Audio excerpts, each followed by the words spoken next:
partout dans cette émission de l'autre journal numéro 81. Nous recevons aujourd'hui Ferdinand Haïté, patron du journal L'Alternative, et Joël Ega, patron du journal Fraternité. Messieurs, nous allons changer de sujet. Nous allons nous transporter au ministère des enseignements primaires, secondaires et de l'artisanat, où là, chaque minute et chaque seconde, il y a un communiqué qui sort, un communiqué ton nutrient, on dit. Et Joël, alors c'est Ferdinand qui vient de finir tout à l'heure. Joël, voilà, tu te rappelles le dernier communiqué du ministre Kokoro? Oui, ça parlait de quoi exactement? Non, ça parlait de la nécessité de ramener dans le giron de l'État, enfin de sécuriser, c'est ça? Oui. De sécuriser tout ce qui est... Le patrimoine foncier des écoles. Le patrimoine foncier des établissements scolaires. Des établissements scolaires. Et je crois que ça a été suivi par une sortie de la présidence qui soutient là. Bon, cette sortie de la présidence que j'ai trouvée inutile parce que si la présidence ne soutient pas le ministre. Qu'est-ce qu'elle va faire? Ça veut dire qu'on est dans l'improvisation. Oui, on est dans l'improvisation sur le l'État où, je l'avais dit, ça veut dire les gens s'ennuient. Les gens s'ennuient parce qu'ils rendent compte à personne. Et à un moment donné, ils se réveillent et disent bon, on va faire plaisir. C'est comme les séminaires gouvernementaux là qu'on voit. On s'ennuie, c'est la même chose. Tantôt c'est SCAP, c'est DSRP, c'est PND, c'est. Bon, bref, pour revenir au ministre Kokoroko, est-il que l'éducation nationale a besoin de cette fougue-là, de cette volonté de faire? Mais comme quelqu'un le dit, la méthode. C'est la méthode. Tu as beau, quelles que soient tes bonnes intentions, c'est-à-dire que le cadeau n'a pas de valeur s'il est mal donné. Le cadeau perd toute sa valeur. Quelle que soit sa beauté, il perd toute sa valeur s'il est mal donné. À plus forte raison, si ce que tu penses faire comme cadeau, tu penses faire comme réforme, que d'autres problèmes. Le ministre Kokoroko, on était là. J'étais là à applaudir sa décision d'interdire les... Parce qu'avant cette dernière décision, il a pris des décisions en amont. Oui. Il a interdit les cours de répétition, après c'est les cours de vacances qu'il a interdit. Il a lutté contre ceux qui ne fréquentent jamais, mais qui se présentent le jour de l'examen, etc. Je crois oui, tout récemment même, les gens qui ne sont jamais enseignants, mais qui se présentent au concours comme enseignants, etc. Il veut quand même enseigner le secteur, mais c'est la manière de procéder. Moi, je reviens, on en a critiqué. Ça a suscité débat. On a envoyé les ayatollahs sur les radios pour nous répondre. Parce que, Joël en a parlé, Ferdinand en a parlé, donc ça dérange. On envoie les ayatollahs sur les radios pour nous répondre. Mais seulement que s'ils avaient fait service utile, nous, on allait tirer. C'est-à-dire qu'on pouvait se corriger. On allait tirer des plus-values de ce qu'ils ont dit. Seulement que le service a été à ras le sol. C'était à ras le sol. Et moi, ça m'étonne que Kokoroko, dont on a critiqué autant l'entrée au gouvernement comme les Tengue, il se limite à ça aujourd'hui, où à coup de sonner, de monnaie sonnante et trébuchante, tout le monde veut défendre la cause de Kokoroko. Vous voulez interdire les cours de répétition. Et peut-être... Payant.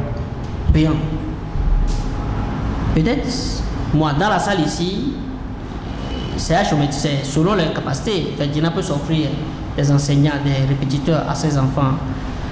Sur 10 matières, peut s'offrir 8. Je peux m'en offrir peut-être 6. Quelqu'un ici peut s'en offrir 4, etc. Pendant que dans la même salle, vous en avez qui n'ont pas les moyens de s'offrir des répétiteurs. Ils sont dépendants de ces cours de répétition.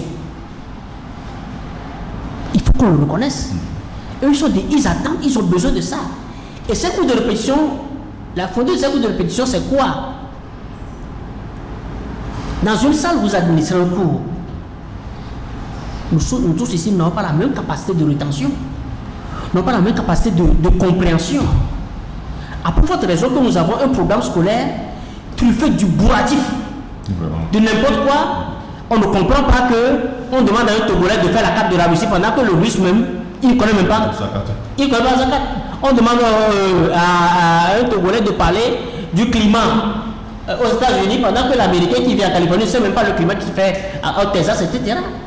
C'est tellement fait de bourratif que l'élève, la capacité de rétention de l'élève va selon ton QI. Ou bien c'est QI, non? Ton quotient intellectuel. Voilà, ton quotient intellectuel. Alors, donc, ces cours de répétition sont devenus des plaies que nous avons entretenus au sein du système. Sont devenus des mots nécessaires. Les parents ont besoin que leurs enfants aient ces cours de répétition. Maintenant, si vous voulez faire des réformes, prenez plutôt le mal, jugulez-le. Contrôler, parce que si Kokoko prend une décision pour dire il interdit que quelqu'un qui a échoué au public aille dans le privé pour qu'on le fasse, on l'inscrive en classe supérieure. Mais ça veut dire qu'il y a une équipe qui peut contrôler ça. À moins que c'est un communiqué qui l'a mis en l'air comme ça. Mais si tu as une équipe pour contrôler cela, ce n'est pas le contrôle des cours de répétition, c'est-à-dire que les abus dans les cours de répétition qui sera impossible. Ou alors tu veux le contrôler, mais tu prends le temps nécessaire pour avoir tout l'appareil, tout le dispositif. Et quand on parle de cours de répétition, ça veut dire que la qualité de l'enseignement déployé a un problème. Est-ce qu'il a déjà réglé le problème des conseillers pédagogiques que nous avions hier? Est-ce qu'il a réglé le problème des inspecteurs que nous avions hier? Parce qu'il faut que quelqu'un évalue quand même la qualité de la formation qui est donnée. Et de là, on vous dira, non, ça par exemple, c'est inutile. Celui-ci, il fait mal son boulot, etc. Dans la foulée, tu interdis les cours de vacances. Payant, toujours. Payant, toujours. Oui, ils disent que c'est le payant. Il y a un de ces frères qui dit que le ministre n'a pas interdit, il interdit le payant. Mais quand tu interdis le payant, on va faire les cours de vacances gratuitement. Tu les as interdits. Or, les cours de vacances, d'abord, je voudrais parler du volet. Très souvent, ce sont des initiatives prises par des étudiants qui sont vacanciers chez eux, etc., qui veulent partager leur savoir, apporter un appui aux autres. C'est un soutien scolaire. C'est un soutien scolaire. C'est un soutien scolaire. Il a quel intérêt à interdire cela? Et puis, les cours de vacances, c'est pas lui qui paye. Et puis, c'est combien? 1500, 2000. 1500, 2000. Parfois, les gens ne payent même pas, certains ne payent même pas. Voilà, les gens ne payent même pas jusqu'à la fin. Mais pourquoi? Je comprends. On veut nous arriver sur le système français où les vacances, c'est les vacances. Mais est-ce que nous avons le même programme que les Français? On a la même qualité? Leurs enfants sont dans notre système. Justement. Les enfants sont dans notre... Est-ce que les enfants sont dans notre... Comme Ferdinand le dit. Mais tu veux réguler les cours de vacances, mais pour ça, tu peux peut-être demander, bon, les cours de vacances ne vont pas durer plus de 2 semaines, par exemple. Parce que, comme je le dis, on n'a pas la même capacité de rétention. On n'a pas le même QI.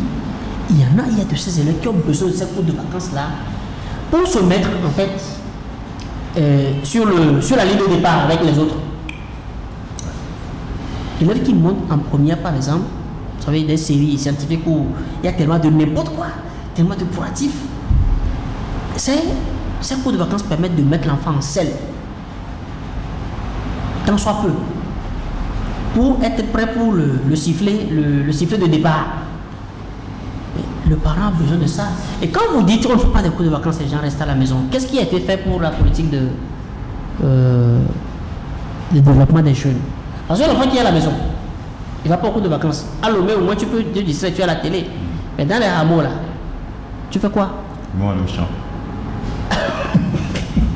Donc ces cours de vacances permettent aux parents d'avoir comme un regard de contrôle sur les enfants. C'est que bon, tout le contact n'est pas totalement coupé avec l'école. L'enfant va quand même quelque part où il le suit. Alors, les enfants ne vont pas. C'est la porte ouverte à la dépravation. Parce qu'il n'y a pas d'infrastructure d'épanouissement. On a parlé des maisons des jeunes.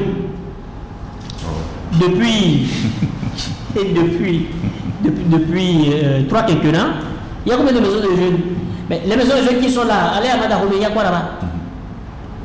Il y a quoi qui permet à l'enfant de trouver, de s'agripper à une autre branche qui lui permet l'éclosion de l'esprit, le développement de son esprit dans cette maison des jeunes là. Après on nous parlera des grossesses, je crois que j'ai mesuré un peu la parole. On va pas tout vider, je vais laisser Ferdinand. Merci beaucoup Joël. Ferdinand, le comble, ce qu'on remarque là-bas, ces communiqués sortent, ces interdictions et autres, mais l'école togolaise demeure toujours le parent pauvre. Les bâtiments continuent de s'écrouler sur les élèves. Non, je pense que quand on parle de la méthode Kokoroko, ça donne de l'urticaire à certaines personnes. C'est vrai que dans notre environnement médiatique, il y a des ministres qui ont des obligés. Il y a des listes qui sont ouvertes dans certains ministères où certains journalistes sont entretenus. Dès que vous écrivez sur un ministre, les gens vous sautent dessus. Vous avez la riposte tout de suite. Eux-mêmes, ils appellent ça équipe de riposte. Donc vous avez la riposte tout de suite et tout. C'est comme vous avez lancé un caillou dans un essaim d'abeilles. Oh, oui. Et on a remarqué que Kokoroko fait partie de cette catégorie de ministres qui est bien entouré par certains hommes de métier. Qui sont l'équipe de Janjawi voilà, et d'Ayatollah voilà. Mais le problème c'est que on ne fait pas de critique pour nuire à quelqu'un. Quand vous êtes un homme public et que vous posez des actes, ces actes sont sujets à interprétation, à analyse. Si vous ne voulez pas qu'on vous critique, allez au village, créez une ferme agricole et puis reposez-vous là-bas. Mais à partir du moment où vous manipulez ce qui est public, vous n'avez pas la science infuse. La preuve, Kokoroko a sorti une note par rapport aux enseignants publics que l'État donne aux établissements confessionnels. Il a dû rapporter cette note. Les gens n'ont pas vu ça passer. Parce que les gens du confessionnel se sont révoltés, surtout le collège Chaminade. Et tout le monde sait que c'est les Chaminadois qui, plus ou moins, gèrent le pays. Voilà. Et rapidement, il a retiré, il a fait une nouvelle note pour annuler la première. Ça veut dire qu'il n'avait pas pris de bons conseils pour prendre, par exemple, cette décision. Et quand nous disons nos choses, bien nous faisons nos analyses, là où c'est bien fait, on le dit. Mais là où il y a des décisions qui posent problème ou qui suscitent de la polémique, on le dit aussi. Par exemple, lorsqu'on nous dit qu'il a sorti une note pour dire qu'il faut que tous les patrimoines fonciers des écoles soient préservés, nous avons fait ce débat ici. Effectivement. Avec le lycée technique d'Ajidogomé, où il y a des intrusions des gens qui viennent arracher les espaces des établissements scolaires. Il y a le cours primaire de Ségbé, il y a un collège à Bodjomé, il y a des établissements scolaires comme ça où des gens rentrent, ils prennent les terres pour vendre. Donc on a fait ce débat ici, donc ils ne disent rien de nouveau. C'est vrai qu'ils ont un projet qui veulent implémenter 30 000 salles de classe ou quoi, où les partenaires leur demandent de sécuriser les espaces publics, les espaces scolaires. Et donc on c'est la consultation gratuite. Voilà, donc ils ont commencé par clôturer. Voilà, ils ont commencé par clôturer certains établissements scolaires dans la ville de Lomé, peut-être à l'intérieur. C'est une bonne chose. Cette décision ou ce communiqué qui consiste à demander au directeur d'école en association avec les maires pour faire les titres fonciers des établissements scolaires pour sécuriser le domaine des établissements, c'est une bonne chose. Mais interdire les cours de vacances payants, puisqu'il a dit, puisqu'il le reproche, il dit en cours de vacances. Sinon, il allait dire de ne même pas le faire. Mais c'est le fait que les parents payent qui le dérange.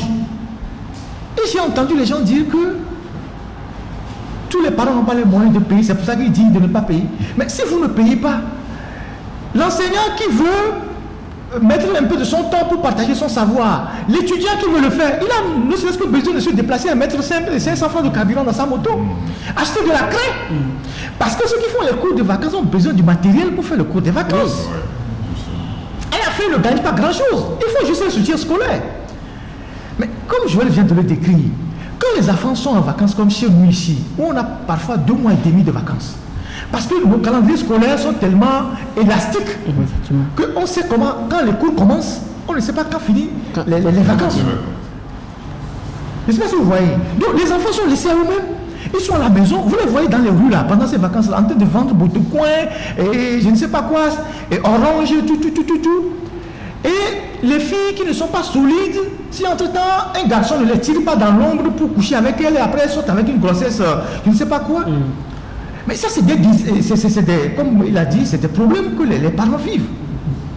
Alors, les parents ont besoin, en partant au boulot, que les enfants soient quelque part. Ils savent dans quel pays se trouvent. Oui, que les enfants soient quelque part. Et puis les cours de vacances, c'est seulement la matinée. C'est-à-dire que de 8h à 11h, c'est fini, les enfants reviennent.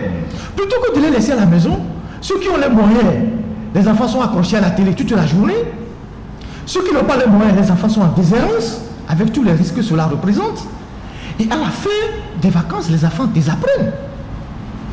Donc les cours de vacances, c'est quand même un soutien scolaire. Et nous sommes dans un pays, Joël vient de le dire, il n'y a pas d'infrastructure de loisirs. Par exemple, dans les pays développés, où les Kokoroko ont terminé leurs études, où ils ont parfois femmes et enfants là-bas. Pourquoi en France, par exemple, on impose obligatoirement les vacances pour les enfants, les élèves? Et quand vous retournez à l'école, à la rentrée, on demande à chaque enfant où est-ce que son parent l'a amené en vacances. Et si un parent ne l'a pas fait, il est sanctionné. Parce qu'il y a un financement pour ça. Mais c'est parce qu'il y a des infrastructures. Ici, il n'y a plus de sorties scolaires depuis des années. Il n'y a pas de théâtre national. Il n'y a pas de parc d'attractions de loisirs. Il n'y a pas de comment on appelle ça, conservatoire. Il n'y a pas de ballet national. C'est un désert de les folkloriques au village ont disparu. Parce qu'au nom de la politique du nivellement vers le bas, on enlève, on aspire, on arrache aux citoyens tout ce qui peut lui faire plaisir. Voilà. Tout ce qui. Voilà. C'est un désert d'infrastructures, d'épanouissement et de loisirs qu'on observe dans le pays. Conséquence, vous voyez les enfants dans les clubs vidéo du matin jusqu'au soir. Et dans ce qu'ils appellent maintenant club, les trucs de connexion là. Il y a des trucs de Wi-Fi zone. Wi-Fi zone. Il va payer 100 francs ou 200 francs pour 2 heures. Il s'assoit là-bas, il est sur le téléphone. Le parent ne sait pas ce qu'il fait sur le téléphone. S'il voit des sites pornographiques, s'il voit tout ça, parce que il a besoin de sortir. Donc les enfants sont sous les vidéoclubs pour voir Messi, Ronaldo, c'est pas tout ce qui ne correspond pas à leur conscience en tant que citoyen. Et donc, alors quand vous interdisez les cours de vacances, c'est ce que vous encouragez. C'est ce que vous encouragez.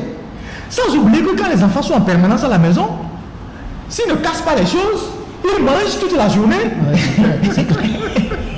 Et dans un pays où les salaires sont déjà érodés, et le peu qu'on doit avoir arraché par la minorité, les parents ont toutes les difficultés à satisfaire les enfants. Donc voilà les aspects. Je ne sais pas si ceux qui ont pu le communiquer ont vu ces aspects-là. Alors quand on le dit, c'est pour animer le débat, c'est pour participer au débat, c'est pour ouvrir des pistes de réflexion. Ce n'est pas qu'on est contre quelqu'un. Si on avait une fixation sur la personne du ministre Kokoroko, comme souvent les ayatollahs ou les gens qui profitent de lui, les chebabs, les janjaouis ou les moudjahidines, si on avait des intérêts, il y a des dossiers. Il y a des dossiers plus choses plus compromettants, plus avénissants, qu'on n'a jamais sorti, qu'on ne veut pas sortir, ça ne nous intéresse pas. Je ne sais pas si vous comprenez. Donc, voilà le fond de la réflexion. Quand il y a un acte qui est bien posé, il faut la saluer. Quand il y a un acte qui n'est pas bien posé, il faut pas la... Kokoroko, il est là, c'est vrai qu'il prend des initiatives pour assainir le milieu de l'éducation, mais parfois, il fait des choses qui ne sont pas normales. Par exemple, au nom de quoi, par exemple, il interdit un syndicat? Il interdit les enseignants de se constituer en syndicat, qui a été même amené à réformer le code du travail, à changer la constitution des syndicats. Au nom de quoi? Et tous ceux qui ont piloté ce processus de syndicat qu'on appelle le CEST là, qu'ils ont dissous en arrêtant provisoirement les membres là, demandez aux enseignants. Il y a eu des affectations qui sont sorties. Des affectations punitives. La plupart de ceux qui étaient devant ont été affectés. C'est-à-dire que, je ne dis pas qu'un enseignant ne peut pas être affecté partout sur l'affectation punitive. Oui. Mais, si vous prenez la liste de ceux qui organisaient ce syndicat-là, mais quelqu'un de Lomé, il y a tant d'oies, quelqu'un a Naki, c'est comme ça qu'il les a dispersés. Et ça, c'est des méthodes, je ne sais pas comment dire ça, c'est pas de bonnes méthodes. Je ne sais pas si vous voyez. Et donc, lui, par exemple, il est ministre. Il cumule des postes avec des privilèges qui vont avec. C'est bien qu'il a justifié tout ça en disant quand tu es compétent, on peut te donner plusieurs postes. D'accord, eux ils sont nés sur la bonne étoile. Mais les enseignants qui n'ont pas grand-chose, et surtout les enseignants du privé, qui pendant les vacances s'occupent aussi avec les cours de vacances à grignoter un peu d'argent pour leur survie. Mais eux, leurs enfants sont à British School. Pour ceux qui sont au Togo, ils sont à Mariam, ils sont je ne sais pas où, ils sont à Lumière, ils sont à Alpha, dans le programme français. Pendant que la majorité des Togolais sont à EPP, Zokaleba, EPP, je ne sais pas. Ou les trois. On est né EPP, on va mourir EPP, les enfants sont EPP. Ils sont EPP, Zokaleba, EPP, je ne sais pas quoi, tout ça là. Donc, à un moment donné, là où il n'y a pas EPP, c'est les édiles. Oui. Les écoles d'initiative locale. L'État ne veut pas encore arriver là-bas. À un moment donné, on en rit, mais il faut comprendre que, je ne sais pas si c'est Jean Baudin qui l'a dit, je pense que c'est bien lui qui disait que l'homme est la première richesse de l'humanité. Il n'y a pas de richesse que d'hommes sur la terre. Parce que c'est l'homme qui a appelé à transformer tout. Il y a des pays qui n'ont pas de mines, n'ont rien sur le territoire, mais ils ont fait le miracle du développement. Comme le Japon. Comme d'autres pays, je ne sais pas si vous voyez. Et donc, c'est l'homme c'est en investissant dans l'homme qu'on arrive à réussir le développement. Alors, si vous prenez des décisions qui sont déshumanisantes, comment vous allez aborder le développement? Alors, Kokoroko, c'est des gens de notre génération à l'université. La seule chose que moi j'aimerais le dire, quand vous avez le pouvoir, faites attention à exercer l'autorité que vous avez. Surtout, ne mettez pas à dos dans un pays le corps enseignant, le corps étudiant, c'est-à-dire que des gens qui sont vraiment le cœur du pays, qui risquent de vous rattraper demain. Je ne sais pas si vous voyez ce que je veux dire. Donc, ils sont très jeunes, ils ont eu la chance, si je peux parler ainsi, d'être appelés aujourd'hui au gouvernement, d'avoir plusieurs postes à la fois. Il faut qu'ils fassent attention à ne pas écraser les autres. Il y a quelqu'un qui disait, quand vous descendez l'escalier ou je ne sais pas quoi, vous rencontrez ceux que vous avez piétinés hier. Vous voyez un truc comme ça, je ne sais pas trop.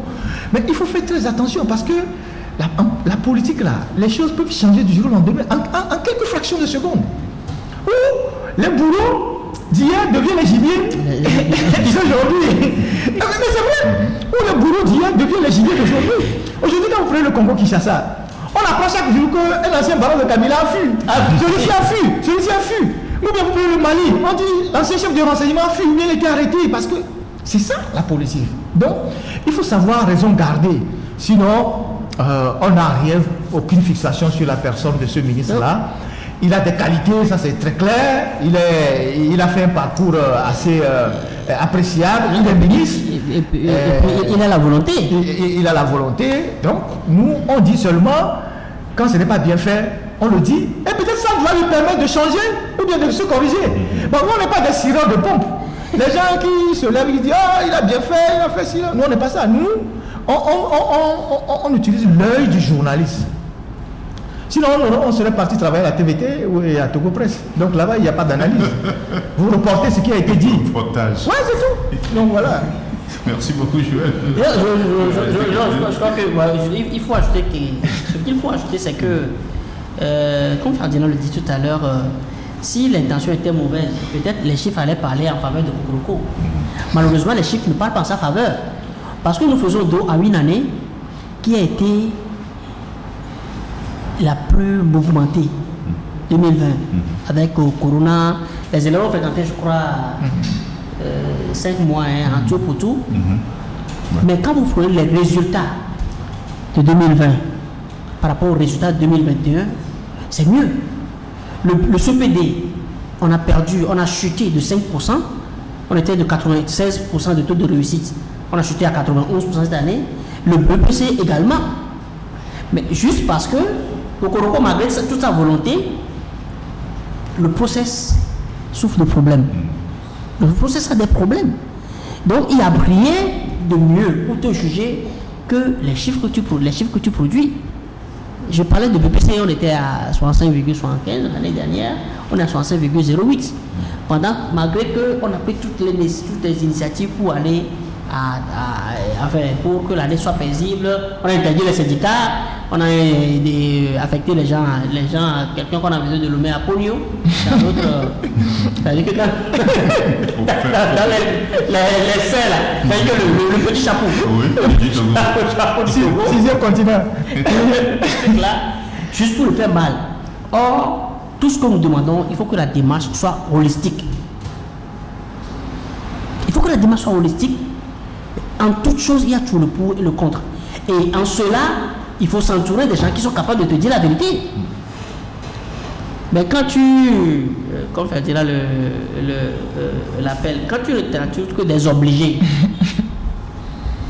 qui, la seule chose en quoi ils te sont utiles, c'est d'aller insulter, c'est-à-dire que de tenir des raisonnements, comme je le dis chaque fois, qui sont à ras le sol. Il y a aucun relief dedans. On parle, on fait du bruit, c'est-à-dire il crie, il raisonne au lieu de raisonner.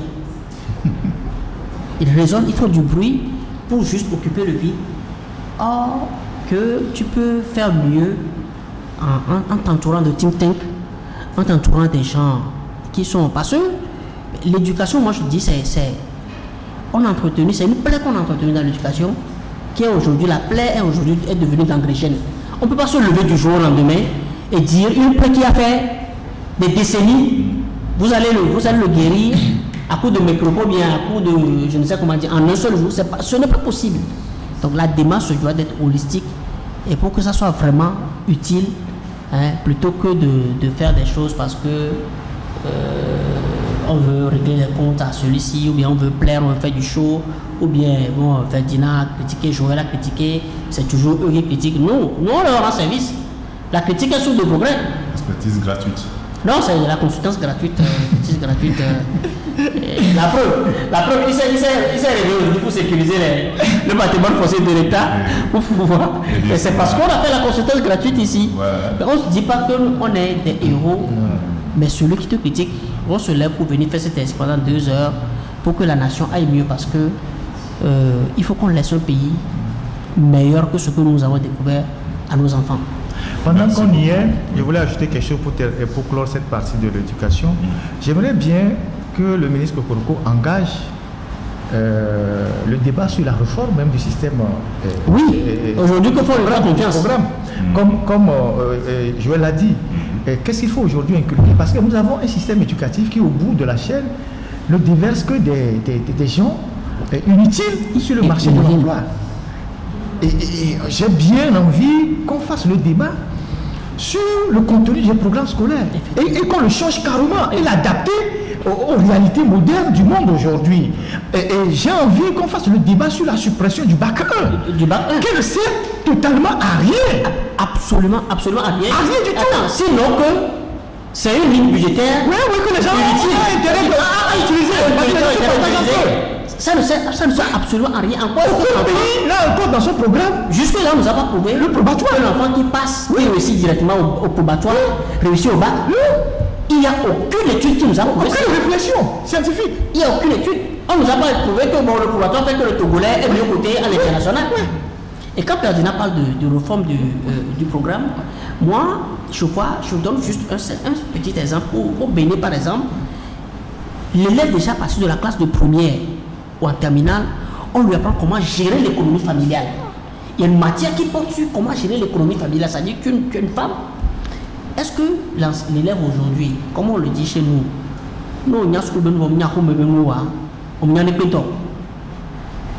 le quotidien, c'est-à-dire le réel à la maison, en quoi est-ce que l'école participe à ce que l'enfant soit mieux que le parent qui n'a jamais fréquenté? En quoi? Quand aujourd'hui on ouvre ceux-là qui viennent quoi? Coaching quoi? C'est top potentiel ou quoi là? Comment faire des affaires, comment gérer sa vie, etc. Pourquoi ça on peut le faire à l'école? Pourquoi cela on ne peut pas le faire à l'école? Le business des gens là. Oui, pendant que aujourd'hui, quand on veut parler de réforme, on va découvrir plein de choses. Aujourd'hui, c'est rare de trouver un professeur de philosophie. Or, la philosophie, c'est la matière de base où on t'apprend à réfléchir même sur la vie, à poser les vrais débats. C'est rare de trouver aujourd'hui des profs de français, de physique, parce que les gens abandonnent de plus en plus. Ces matières, est-ce qu'il faut les maintenir? Comment est-ce qu'il faut le faire? C'est toujours la consultance gratuite. Qu'est-ce qui fait que nous avons plusieurs enseignants qui vont au Mali, au Burkina, au Bénin, qui quittent le système scolaire togolais pour aller enseigner ailleurs? C'est des débats qu'il faut mener. Est-ce que c'est parce que notre système n'est pas attrayant, les salaires, tout ça ne sont pas attrayants? Comment se fait-il que depuis plus de 30 ans que nous avons quitté le collège, on continue d'enseigner les histoires de sous-développement avec les méthodes de Rostov, je ne sais pas quoi, des colonies de ce genre, alors que nous sommes dans le monde de la technologie aujourd'hui. Les professeurs qui enseignaient depuis n'ont jamais changé de fiche de cours. Ils n'ont jamais changé de fiche de cours. Ils n'ont pas changé de fiche de cours. Ils continuent d'enseigner. Et quand on vous dit qu'au bout de l'année, il y a 30 000, 40 000 nouveaux bacheliers qui vont intégrer les universités, ils vont apprendre quoi pour devenir quoi? C'est ça le fond du débat. Conséquence, vous avez des jeunes qui sont en ville, qui ont fini les études et qui sont totalement inutiles pour la société parce que ils n'ont rien. Oui. Ils n'ont rien appris de pratique. On ne va jamais venir servir le pays. Brûler le cerveau. Et beaucoup sont enrôlés dans les histoires de AMPE volontaires et tout. Si certains ne vont pas au séminaire pour aller mourir dans un accident. Donc, voilà ce qui se passe. Et donc il y a toute une réflexion d'ensemble qu'il faut mener dans le pays, et ça appelle à intégrer ou à faire appel à toutes les intelligences. Dans ce pays, on a parlé des états généraux de l'éducation, ça n'a jamais été fait. Maintenant que un ministre, disons volontariste est là, quitte à lui de convaincre son patron qu'on a besoin de faire ce débat national pour savoir où on va dans 10 ans, 15 ans, 20 ans. Parce qu'aujourd'hui, on voit déjà les dégâts des programmes scolaires. Dans 10 ans, ça sera encore plus grave. Ça sera encore pire. Ça sera encore plus grave. Et donc, quand les gens sont dans les universités pour étudier des choses inutiles, et qu'à la sortie, vous voyez tous les Choumeka qui étaient au Togo ici, ils venaient du Ghana, vous les voyez encore? Ils sont ailleurs. Ils sont ailleurs.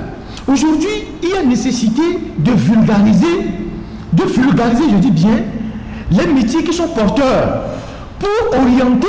Nous avons le partenariat avec la qui est prêt à nous accompagner en cela. Donc, quand vous installez des industries comme les cimenteries qui arrivent au port, les trucs d'Adéticop et tout ça, vous trouvez la main d'œuvre où? Il semble qu'il faut installer les industries maintenant, après on va former les gens. Les industries vont commencer par travailler quand? J'ai appris par un ami que la brasserie cherchait. J'ai oublié même le secteur, un spécialiste dans un domaine, ils n'en ont pas trouvé au Togo. Ils ont fait venir quelqu'un du Mali. Donc il y a tellement de choses autour desquelles on peut débattre sur l'éducation que ce n'est pas la peine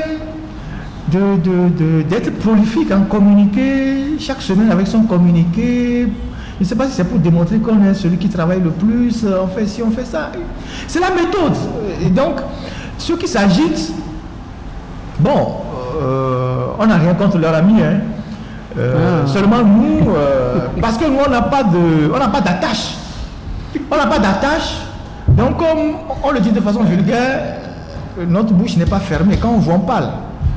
Parce que quand on sort, personne ne nous appelle pour dire ah mais toi, je t'ai donné quelque chose la dernière fois, tu as mal parlé de moi. Non, nous on est libre de parler. Parce qu'on a d'attache avec personne.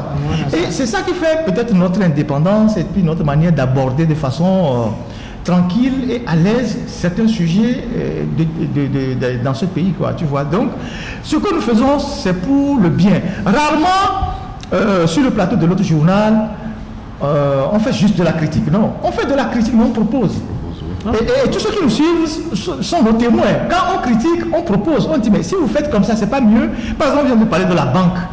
Nous avons dit quoi? Qu'on aurait pu solliciter le secteur privé togolais pour prendre une partie des actions et céder une autre partie aux étrangers. Au moins, on sait qu'il y a une partie de l'argent qui reste chez les Togolais et qui va profiter aux Togolais. Et ça, ce n'est que légitime. Oui, c'est légitime. Non, ça dit que tout ce qu'on dirait, c'est plus que de la légitimité. Bon, et puis, Ferdinand, celui qui, l'esprit qui est retors, qui ne veut pas évoluer, il est toujours réfractaire, mais ça ne va pas empêcher que, comme Edmond Burke l'a dit, le mal progresse parce que les gens du bien ont croisé les bras, ils refusent d'agir. Donc il faut que nous on sème autant que possible les graines du bien, qui a toujours du mal à pousser, mais ça ne finira pas pousser. ça finira par pousser. Et ce n'est pas nous appeler à gauche, à droite, bon, pour acheter, enfin, pour faire de vous des obligés qui fera la solution, mais il faut construire des choses qui vont au-delà de notre petite personne. Merci beaucoup, merci messieurs. Nous allons laisser en suspens ces sujets sur le Cocoroco parce qu'on ne sait pas, à la fin, peut-être avant la fin de cette émission, notre communiqué va sortir.